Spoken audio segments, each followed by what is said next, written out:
نحمدہ و نصلی علی رسولہ الکریم۔ ایک سوال گجرات سے ہمارے پاس آیا کہ یہ جو خواتین عمرے پر یا حج پر گروپ کے ساتھ جاتی ہیں، خواتین کا گروپ ہوتا ہے، ان کے ساتھ محرم کوئی نہیں ہوتا، تو کیا عورت محرم کے بغیر حج یا عمرے پر جا سکتی ہے؟ نہیں۔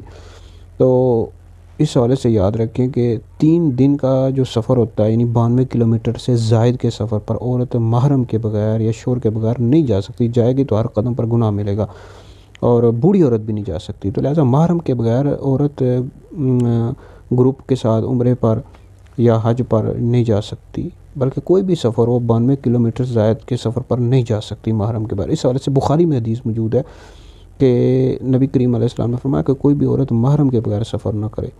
تو ایک شخص کھڑا ہو کر کہنے لگا، یا رسول اللہ، میں تو فلاں غزوے میں جا رہا ہوں، میری بیوی حج پر جا رہی ہے۔ تو آپ علیہ السلام نے فرمایا اپنی بیوی کے ساتھ حج پر جاؤ۔ تو لہٰذا معلوم ہوا کہ عورت بغیر محرم کے حج یا عمرے پر نہیں جا سکتی ہے۔ خواتین کا جو گروپ جاتا ہے، خواتین جا رہی ہوتی ہیں، بالکل نہیں جا سکتی۔ لہٰذا خواتین کو منع کیا کریں، محرم ہو یا شوہر ہو تو بالکل ان کے ساتھ جائیں، محرم کے بغیر بالکل بھی نہیں جا سکتی۔